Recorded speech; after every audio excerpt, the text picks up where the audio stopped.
Hello, Simple Peeps! Nandito na naman ako.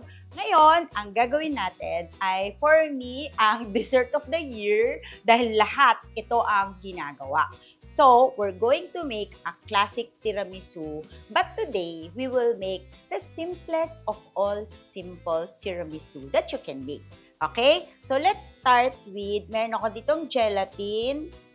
I-bloom natin sa tubig. So, yung mga terms ha, para matuto tayo. Pag nilagay mo yung gelatin sa tubig, ang tawag dyan, bloom. And next, habang binubloom ito, after a while, pwede nyo siya initin sa stovetop, very mahina lang, para matunaw yung gelatin.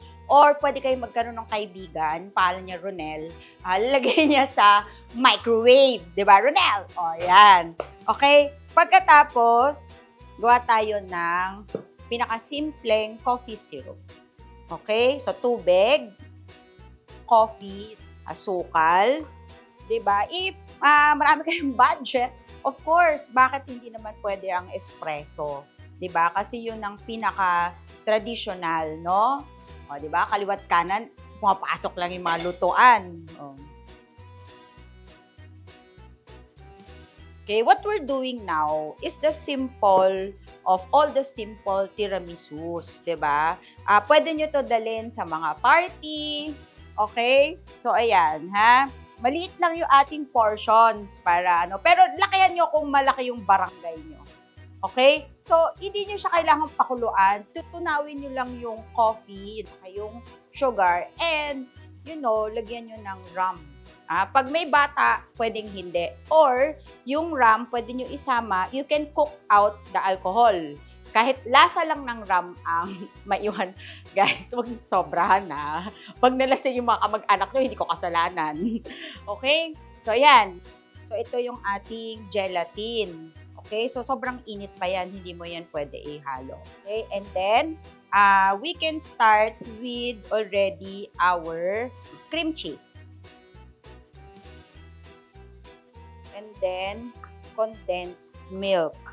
Traditionally, totoo naman ang ginagamit mascarpone, pero hindi siya abot kaya.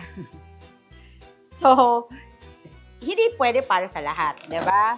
Eh, syempre, dito tayo sa simple, lahat kasali. O yan. So, cream cheese, lagay nyo lang. You can use natural cream cheese. Okay? Para walang buo-buo. And then, at this point, kapag mainit pa yung gelatin, dito sa cream cheese, pwede nyo siyang ihalo. So, haluin na natin. Kahit lumambot yung iyong cream cheese, yung condensed, okay lang yun. Okay? And then, you have to wait until it is room temperature. Bakit? Ang hindi pwedeng mainit is yung cream. Okay? So, let's mix this. Yan. So, kita nyo, kakapal na konti dahil sa inyong nilagay na gelatin. Yan. Dahil mainit siya, hindi siya mag-block agad. Ano? Hindi siya mag-seize agad. So, ngayon, kukunin na natin yung ating cream. And ito yung kailangan mo na malamig. Yan, no? Ganyan na itsura ng malamig. Kung tumapon, like, shucks, ganon, basa, hindi, kulang yun sa lamig. Ha? So, sabi ko nga palagi, lagay nyo yung iyong cream sa ref overnight para hindi nyo naisipin, malamig ba, kulang ba sa lamig, ganyan. Or kung nakalimutan nyo, 1 hour sa freezer. Okay? So, you just beat until it is double. Okay, so once yung cream mo has doubled in volume, okay, so, kita mo, di ba, kanina parang konti. Ngayon, doble na, no? Doblado na. Okay? So, you can add to your cream cheese mixture. Pag konti, spatula lang. Okay na. You just fold it. Yan. Kalahati muna. And then, you can add the rest. Pwede nyo i-flavor to, ha? Pwede nyo gawing coffee, pati yung ano, pwedeng may ibang flavor, chocolate, diba? Chocolate tiramisu, why not, no? Basta yung mga bagay sa kape. Tandaan nyo, kailangan, pag nagagawa kayo ng dessert, bagay. Okay? So, importante yon. So, ano pang flavor maisip nyo, pwede naman. Napakadali, no? Tuloy-tuloy lang pag gumagawa kayo ng tiramisu. Ngayon, Ito tip ko sa inyo. Kasi nga, di ba single kayo? Ang bruha, di ba single? Di ba? Meaning, grabe naman. Meaning, kung wala kang kasama sa kusina, you're alone lang in the kitchen, no? Grabe, hurt agad. Oh. Grabe, sinabi ko na single, hurt agad.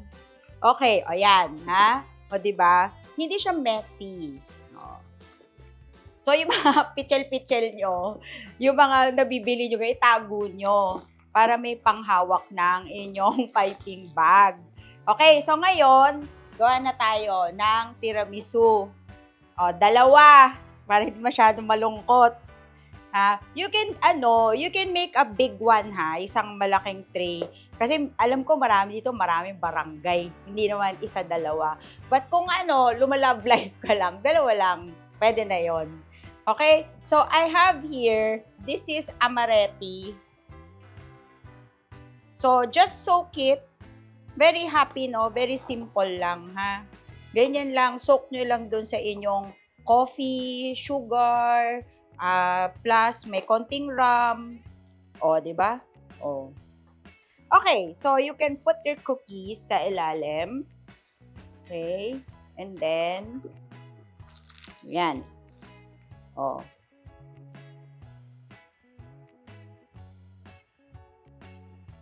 You can make 2. Di ba? Saktong-sakto. Pinag-isipan na. So, 1 container is 500 ml. So, maghanap kayo kung wala kayong pantay na container ko, basta 500 ml ang bawat isa. So, kung meron kayong container nakasulat 500 ml kahit bilog, alam nyo, 2 piraso. Okay? So, you can do this, no? Diba? Simple lang. Wala masyadong arte. So, you just go like that. Parang wala pa nga 30 minutes, tapos ka na gumawa niyan eh. Tapos, ayan, yung tinago. So, ang finishing, diba, ganyan. Diba? Hindi mura ang cocoa powder, huwag yung sasayangin. Kaya ganito, tibol, sobrang liit ng butas. So, lalagyan nyo lang sa ibabaw. Then, ito na, tiramisu na. You know, pwede ka gumawa ng maraming ganito. Tapos, ilagay mo sa freezer. Kung kailan mo kailangan, kung magbibigay ka sa friends mo, dadalhin mo sa party, saka ilipat nyo sa ref, pwede naman. Yan. Pagkatapos, lagyan na natin ng design. Diba? Napaka-simple. So, ito na ang ating dessert of the year, ang tiramisu. So, pwede nyo to gawin pang gift. Siyempre, pwede ito pang negosyo. At siyempre, para sa mga barangay, pwede ka gumawa ng isang malaki panghandaan. For now, lalagay ko muna siya sa freezer para makain namin mamaya.